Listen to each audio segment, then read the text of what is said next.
Hello everyone, welcome back to the channel. Today we're diving into the shocking story of Parker Schnabel. The personification of gold rush, Parker Schnabel. The youngest genius ever to pull.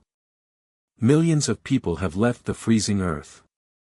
Behind an excavator's controls, he's behind closed doors following a collision.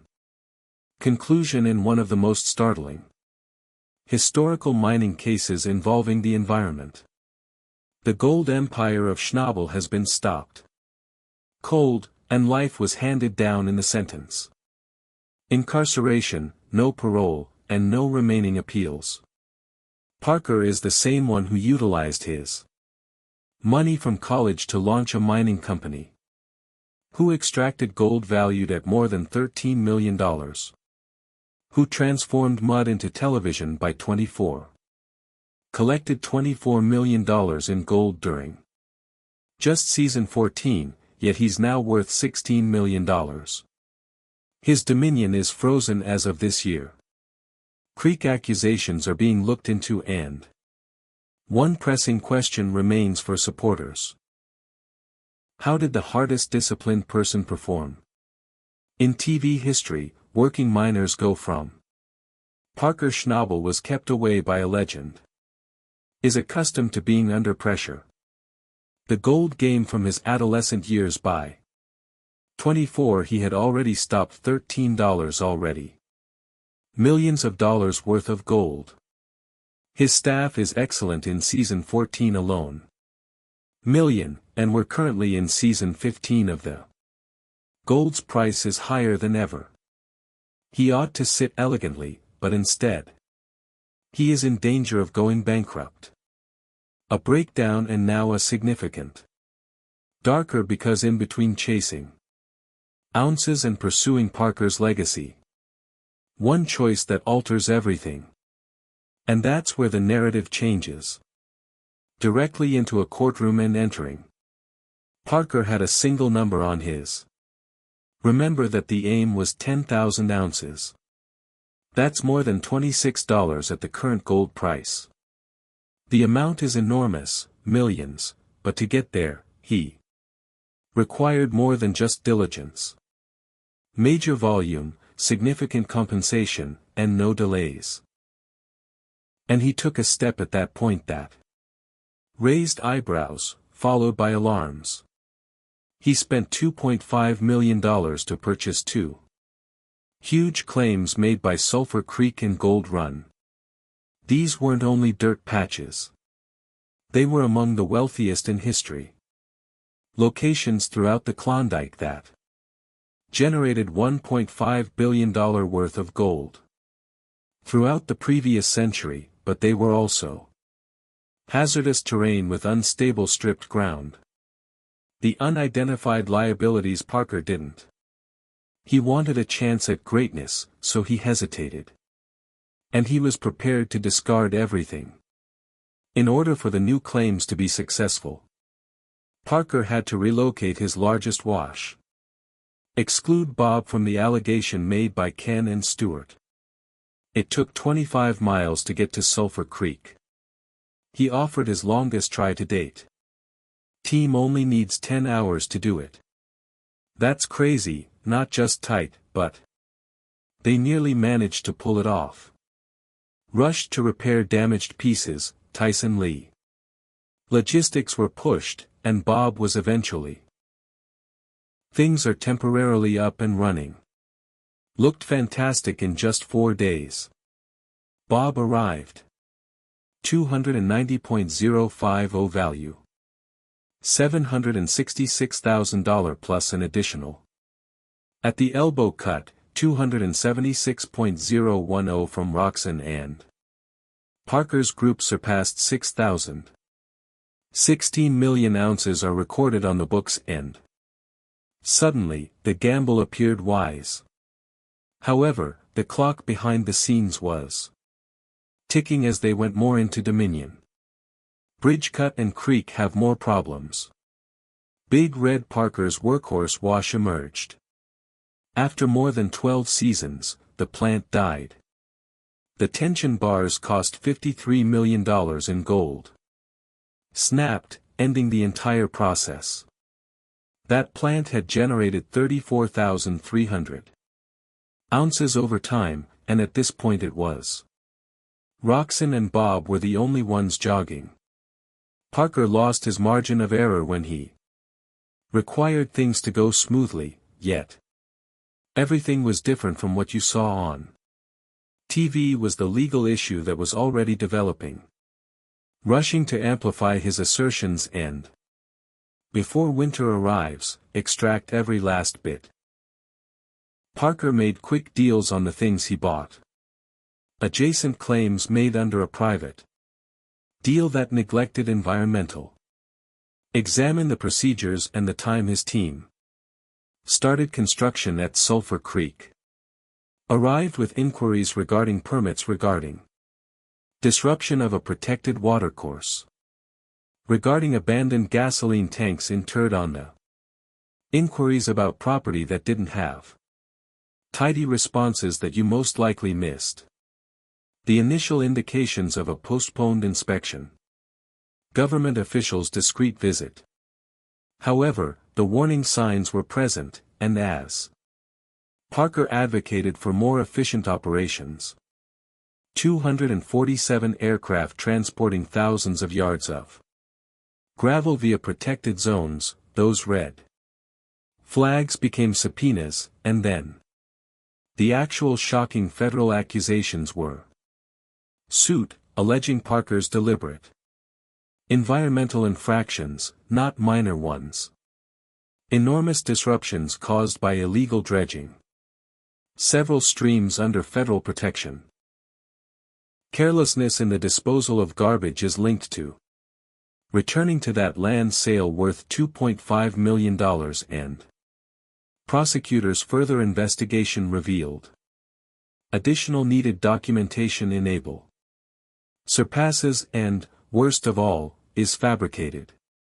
Reports of inspections signed by subcontractors purportedly employed by Parker's direction. The performance abruptly stopped. Longer than ounces, it was roughly proof. Prosecutors contended that Parker purposefully pushed his operation over legal restrictions to fulfill his 10,000-ounce aim that he neglected by taking shortcuts. Issues and placed the ecosystem in danger. In court, public safety is at danger. The stats were damning. 68 were recorded. Over $3.1 million in violations in unauthorized changes to the website. Polluted soil around areas of equipment. And more than 8,000 gallons of hydraulic fluid that was not accounted for in Parker's defense. The crew attempted to implement the emergency brake. They said that everything was an error, that subcontractors made a mistake, that missing permits were merely documents. Delays that weren't intended to be broken. The legislation, but after the emails were removed. One thread got messy up in court. From the beginning of the season revealed Parker urging continuous production and advising his group to disregard agency disruption. That message didn't simply raise your eyebrows because it kept coming up. And each time it performed, the courtroom became more subdued than the case moved. A previous crew member who had midway through the season, the left stepped, advancing assertions that Parker was aware of precisely what he was doing with his been cautioned several times over the unfinished documentation and possible infractions that he continued notwithstanding. All of a sudden, there was no argument over who was in charge, and it was a serious emphasis on a leader who is under duress, making every effort to reach that 10,000. The repercussions for ounce goal were severe. The charges were piling up like dirt. Damage to environmental misconduct sites. Careless falsification of inspection reports. It wasn't an excavation on government property.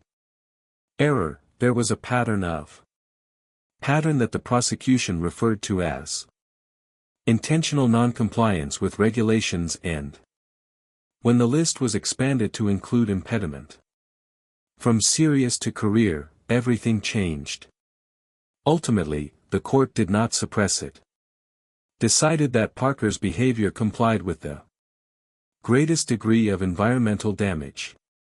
Sending guidelines for sentencing that shocked everyone in attendance, but this is the twist as the headlines cried out. Controversy that was not revealed by the phrase itself. No one used the word throughout the entire story. Jail in public, there was no dramatic mug shot, no walk of shame on television. Rather, Parker disappeared from the spotlight, subtly and covertly spread rumors. He was allegedly negotiating restitution. Others asserted that he was protective custody, but there were no responses, and that silence was more powerful than this. Was the Discovery Channel's Parker Schnabel. The young man who began mining, Golden Boy. When he had pulled in as a teenager. Gold valued at around $13 million by who led 8 at the age of 24. Spin-offs, such as Parker's Gold Rush Trail that generated $24 million of revenue in just season 14, and nothing at all. The strange thing is that Parker wasn't the he never lived like a flamboyant type. He wasn't a famous person who owned houses or actually, luxury automobiles at the pinnacle of. Despite his accomplishment, he acknowledged sleeping on a. He didn't blow his friend's couch in Los Angeles. Instead of spending money on status symbols, he it on travels with his father to reminisce. Weekends spent hunting with his crew. World Vegas vacations and series tickets were. It was never about the money. Loyalty and experience that led to that mentality. Growing up, his great-grandfather sculpted a life away from the wilderness of Alaska. In 1937, Grandma joined him, and his father is still gets up for work at 4:30 every morning. Parker was surrounded by individuals who didn't stop, who endured suffering, who continued despite how difficult the circumstances were. What molded him. And that's what led to his demise. He once spent a whole day in agony, working with his grandfather throughout the summer, having dinner together every night and listening to tales that span generations that he says he wishes he could remember. The one recorded held greater significance for him than any gold bar attendant was constantly aware of. Because money is ephemeral, what was important was legacy, which is currently in jeopardy. It was intended that season 15 would be his return to his breakthrough year, the one in which he blew the 10,000 ounces that he hit. Putting the rivalry aside, it's the season.